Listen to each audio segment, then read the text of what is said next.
Chop on the beat.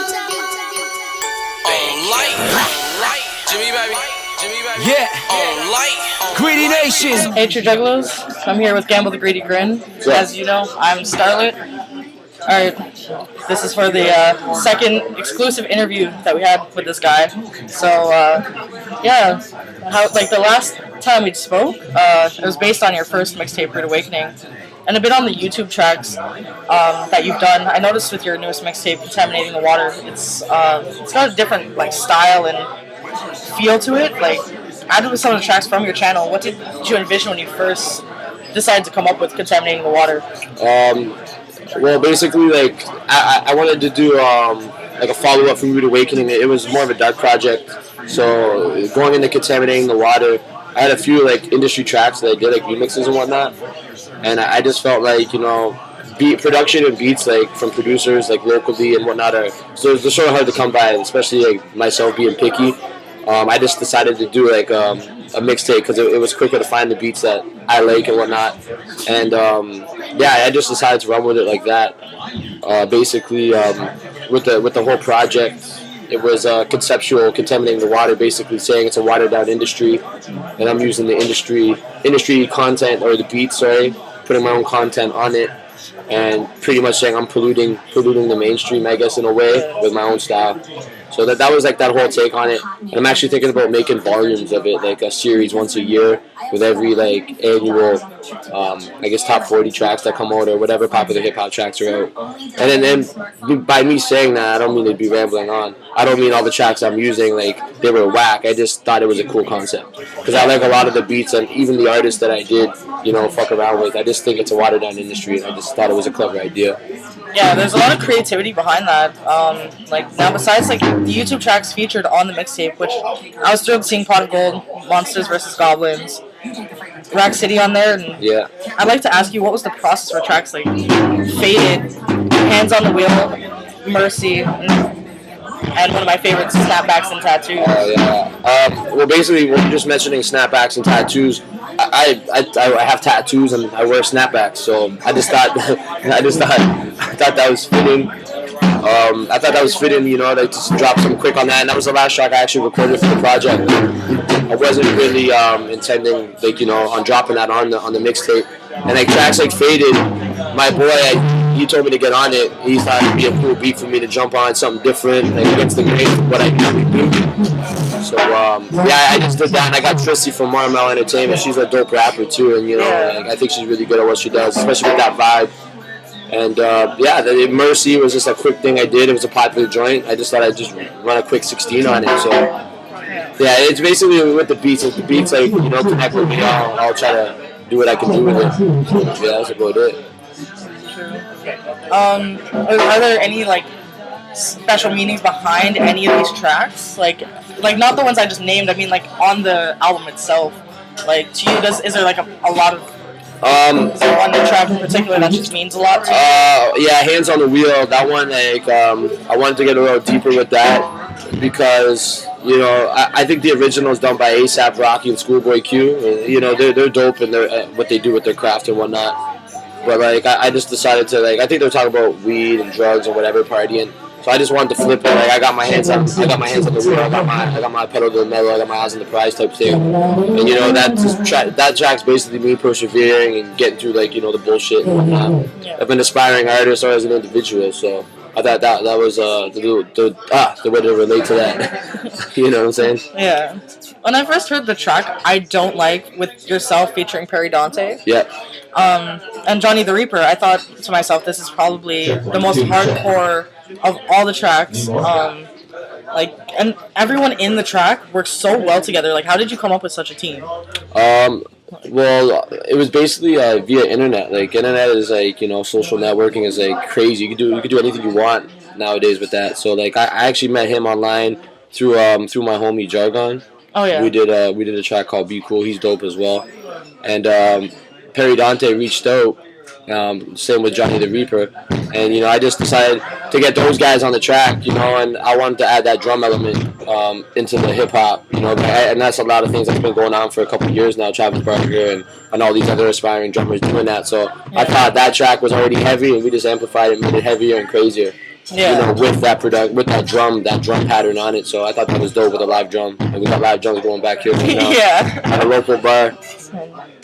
Speaking of the song I don't like, what else don't you like to do with like society today, or what's something you wish you could change with society of the world today? But I wish we could change fucking poverty and stuff like that. That sucks. Like, too bad everybody didn't get a fair crack at it or a fair shot. You know what I mean? I don't really know what I would change in the economy. There's so many different issues that we can get on. That's such an in-depth question. But I don't know. If for one detail, I'd maybe locally have like more centers for youth, with no direction, and give them something that they can with activities, sports, music, art, because I think that's the stuff that lacks in the youth today. You know what I mean? Yeah. Like we got schools shutting down like extracurricular, which is bullshit. I think and it gets kids into more trouble and whatnot. And for the kids that don't have nothing. You could bring it to the microphone, bring it to a paintbrush or whatever you got to do. Go play hockey, football, basketball, just to let out that that negativity. Yeah. That's what I feel. So that's a very good answer, actually. Yeah. It's just one of the things I would change. Yeah. Or make better anyway. Yeah. Speaking of the mixtape itself, how well did the release for Contaminating the Water go for you? It was dope. I got a lot of good feedback. Actually. You can actually cop it on datpiff.com for free download. I didn't get it sponsorship. I wasn't even aware of how to do it. I should have researched a little bit more on how to sponsor it. But if you do grab an account with DatPiff, you can download it and grab it for free. If you want to support support the cause at shows, any donation is acceptable. You know what I mean? But it's pretty much just getting heard, and I did get some good feedback from it, and I just got to keep the ball rolling. You know what I mean? So yeah. Now, I love the artwork by Jonathan Duckworth. Yeah. On the cover and on the inside, whose idea was it to make the cartoon version of yourself? Well, I know the Rude Awakening, I had just like a basic picture. We did that quick, and I wanted to do something more, I'm not going to say belligerent, more... abstract? Not even abstract, more like exaggerated. More extreme? Extreme, exaggerated, something that's more like cocky, I guess. So we just decided to do the cartoon, something different and quirky. And, I told him I give him I can't really draw like that the way he's a talented artist, and I just told him what I wanted and he came up with it and he smoked it, he killed it, and he added more ideas with it. If you open the insert, we got the My Pet Monster thing going on, you know what I mean. So basically that was that. It was dope. Speaking of characters, since Halloween passed, which do you prefer more, goblins or monsters? Oh, they're sick. Let them fight it out. No, I like monsters, of course. My Pet Monster, obviously. Yeah. But I'll take the monsters over the goblins. Awesome. Which iconic classic movie monster would you consider yourself to be most like? Oh, that's a good one. I say a bit of all, like Dracula. Like I'm out a lot at night. Like blood, motherfucker. Awesome. Frankenstein. Of course. Frankenstein. Nosferatu, he's the original, he's the OG. Yeah. But Frankenstein for sure, he's a fucking motherfucking monster. Should Greedy Nation expect upcoming and new projects? Been dealing with a lot of personal issues in my life right now. So things got pushed back a little bit. But I do intend on dropping I'm thinking about doing an EP. With all original beats and production, or I intend on actually doing another mixtape with the original production. I'm just not sure what circuit I want to do and really tap into. I've already done the 2 mixtapes. I don't know if I should keep going with that yet, but definitely something coming out soon. I got some titles and whatnot I'm working out. I don't really want to leak it yet, but once it's established and concrete, I would definitely let you people know for sure. I attended 2 of the awesome shows you did, opening up for Mad Child. What was it like for you? What was it like for you to open up for someone like Mad Child? Because he's very well known in Canada. Yeah, for sure. Well, he's definitely fucking influential in Canadian hip hop. Him and Prevail with Swollen Members, they're crazy. But yeah, like I've done a few shows with them opening up, and now that I'm getting the chance to be direct support, I've worked my way up that ladder a little bit. It's definitely humbling, to open up for somebody like even DJ Sif from Slipknot or Starscream, aka that's crazy in itself, and actually getting to speak with these individuals that have made a career out of it. It's definitely humbling, and it's cool. I don't even know what to say. You know what I mean? Yeah. Like all these artists that I've met, it's definitely I guess a blessing in disguise. You know what I mean? Yeah. Just to have that opportunity and to say that I rocked it out with them. It's kind of cool. Yeah. For fun, I'd like to ask you a few this or that questions. All right, right on. Let's kick it. All right. Elvis Presley or Johnny Cash? I gotta go both. You want to make me pick one? Yes. I don't know. I'm gonna go with the King then. If you're gonna make me pick, I'm gonna go with the King. But that's a tough one. I can't even. That's not even fair. You gotta go like Michael Jackson or Elvis. I'll go Elvis. Yeah. But those two are like those two are rock stars, man. But I yeah, so that'd be difficult. you could discard that one. But yeah, they're definitely both. But I'll be a little biased on this question, particularly. I'll go with Elvis. All right, Anthrax or Pantera? Pantera. All right, Creed or Nickelback? Oh man. Yo, to be honest, I've seen both those guys in concert, like both those bands. I don't know, Canadian Nickelback. Creed's pretty dope. I'm gonna go with, I don't know. Creed, I guess. Let's go Creed. All right, Metallica or Sabbath? Oh man. Fuck, I'm gonna go Metallica. Okay. Like I love Sabbath too. Like my parents raised me on that shit, but Metallica for sure. Avenged Sevenfold or Hollywood Undead? I'm not even a big fan of both, but I've seen Avenged Sevenfold, so I'll say them. Awesome. Damn right. Straight. Tattoos or piercings? Tattoos. Alright. Kat Von D or Katy Perry? Kat Von D. Alright. Dita Von Teese or Jay Wow of Jersey Shore? Wow. Dita Von Teese for sure. Alright. Definitely. Manson, don't get pissed off. They're not dating anymore. No. Yeah. It's been a while. Yeah, it's all good. So, hockey or baseball? Hockey. Awesome. Lambo or Viper? How you doing today? Fuck Lambo, I guess. I just came in about I don't really give a shit. Some ads, wheels and doors. Or social distortion? Wow, that's a good one too. I'm gonna go Verbeat on that one. I do like social media a lot. Besides horror movies, comedy or action flicks? I'm grateful to be here. I'm holding the spot, so he'll be here as soon as he can. Porn. No. So action. Action. Rated R, XXX action, any action. No, that's cool. Horror, that's all I watch. No, comedy for sure. Did you say comedy? Yes. Yeah. So, Comedy and action. Yeah. You like both? Yeah, I like all that stuff, yeah. Joan Jett or Janis Joplin? Janis Joplin.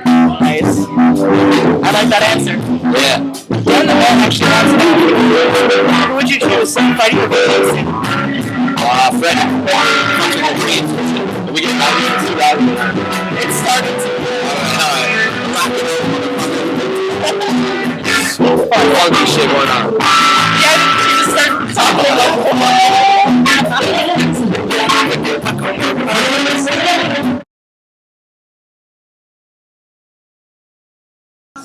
Alright, so where we left off at was Freddy or Jason, like from Freddy versus Jason, yeah. I'd probably go with Freddy. Fucking, even though he's like immortal or whatever, he fucks with the dreams and shit like that. So I like Freddy. Alright. Marilyn Monroe or Judy Garland? Oh wow, I go with Marilyn Monroe for sure. She's definitely like the original sex symbol, Yeah. For sure. Okay, vampires or werewolves? Vampires. I like werewolves too though. Fuck. I like bats, so vampires. Definitely. Sure you're not a vampire? I know, right? What do they drink out of? Those gardens? Is that what they drink out of? What are they called? Those cups. I don't know. Yeah, but yeah. Fucking vampire. I wouldn't. What's your ideal weekend when not busy working? Not busy working? I don't know. I like to play a lot of hockey. Of course, I'm Canadian.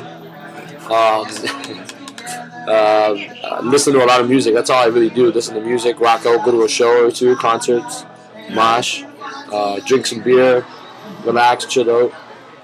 Fuck, that's about it. Catch a hockey game or a football game. I watch a lot of football too, so Nice. yeah, that's my ideal chill out. Word. Yeah, word up. We've all got that one memorable lyric from like our favorite song. What's yours? That's a tough one. I'm just gonna go with one off the top of my head right now because I listen to like a lot of different stuff. I have a couple actually. I like The Doors. The Future Dev said the end is always near. I like that one a lot. And Eminem said it the best. I am whatever you say I am. You know, I think that's dope. You know what I mean? So definitely those lines right there. You know, they mean something to me anyway. For sure. Cool. Yeah. Very defined lyrics, man. Yeah, fucking. I think they have bold statements. Definitely. Yeah. Would you ever consider doing work with King of the Dot? It depends what it is. I really love what they do. I like their movement. I love what they've done with Canadian hip hop. You know what I mean? Battling isn't really one of the things I'm interested in right now. You know, I sort of want to establish myself as an artist, and then once I get to that pinnacle or whatever, what have you, I definitely would, you know, consider doing some shit with them. But right now, I'm just not into the battle scene. I like it. I just, you know, I'd rather, you know, work on my craft and write like, you know, actual songs and stuff like that. Because I know there's a lot of preparation that goes into those things, and you know, I admire what they do for sure. I just definitely want to keep focused on what I'm doing. But like, if they never needed a judge or whatever like that, I definitely, you know, be down to help them out and put my 2 cents into it, as in the hip hop technicalities and whatnot, for sure. Awesome. Yeah. Now, speaking of like freestyling, battling, would you like to end this interview with another kick-ass freestyle? I'll bust something quick for you guys. All the spotlight is not for me. It is not for me. I close my eyes and imagine I'm home. Yeah, home sweet home.